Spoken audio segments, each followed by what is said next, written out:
We have a lot of really good players coming back. We'll probably start with our quarterback, Luke McCormick. Going to be a 3-year starter for us. Had a great season last year. He's a great leader on our team.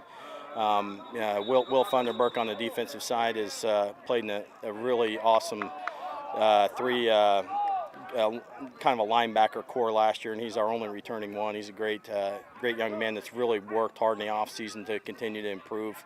I think of Skylar Slayton, who's going to be a little bit of both-way player for us. Played a lot of defensive end for us last year. We're going to be playing at tight end and defensive end, but all those kids are top-notch guys. Obviously, our kicker's not here today, but Dane Eford is he's a big-time kicker, probably one of the best in the state, and he's going to continue to be a big asset for us in our kicking game and special teams and create field position. I'm happy you brought that up because it's not often that coaches talking about their kicker, but how vital can a kicker be in those big moments? Yeah, I mean, it's huge. You look at the collegiate level, you look at the professional level. I mean, if you don't have a good kicking game, you're not winning games. And it goes down to the high school level when you have somebody like Dane who can kick it out of the back of the end zone off kickoffs and can make 50-yard field goals pretty consistently. And he's a big asset. And I don't think I've ever seen a kid, and I'm talking any position, work as hard as his craft is what he does. So, he's a big deal for our football program, and we're going to lean on him at times for sure. Is he also like a soccer player? Does he do that? He has played soccer in the past. He's not going to play his senior year, I think, just because of the attention he's getting from the Division I schools for kicking, and he's just going to come to football practice every day and work on kicking. And this is your second season, right? Be my Branson? third season. Yes, okay. Yep.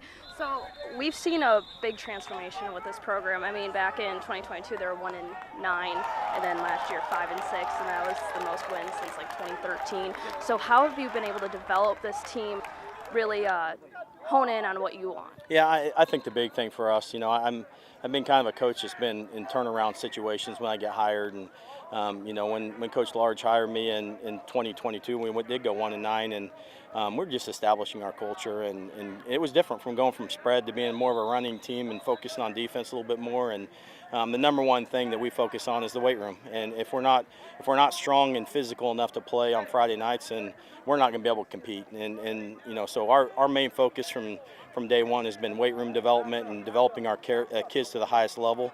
And when you do that, then you're going to start winning those battles up front, which makes everybody else look a lot better. Seems like you guys are starting to kind of get things in place, and then you guys are going off to a new conference. So what does that mean for this program, and how are you kind of preparing for the OMC? Yeah, I think it's a great move for our athletic program in general. People have said this and this about it, but at the end of the day, it's a good move for Branson High School, period. And we're looking forward to it. Our kids played Bolivar and a lot of these teams when they were younger, so they know what they're getting themselves into, and it opened up some stuff for us because now we get to play Harrison, Arkansas to start off with. And it's going to be, that game is being talked about quite a bit around town, and in Harrison, you go down to the barber shop, it's being talked about. So I love that, if we can reestablish that rivalry a little bit, being a half hour away, that's fun for our kids.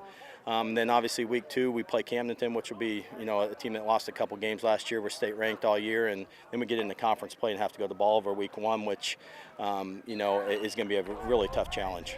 And I believe that there are quite a few newcomers to this varsity team. Can you kind of touch on them and what impact they'll make on this team? Yeah, we had a really good freshman team last year. Went through the COC and lost a couple games, but they're a really special group. They're my honorary group, but they're a special group. But they're good football players. But it's hard to mention one of them because they're still trying to find their place at the varsity level. Making that jump from freshman to varsity is a big deal. But it's a very special group. Good up front, really good speed.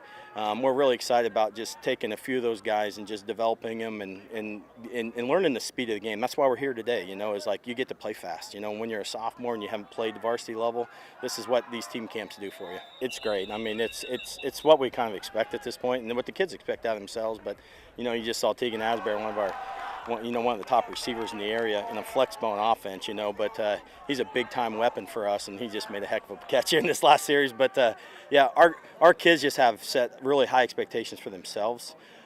We have some big-time goals this year, and we just want to continue to improve and grow from the previous season. Like you said, 1-9 year 1 with me, 5-6 last year was a big deal for us. Made a nice, played really well in the playoffs last year. And then this year we want to see that next jump. What's that next jump? You don't know, but it needs to be something different for our kids to feel like they've accomplished something.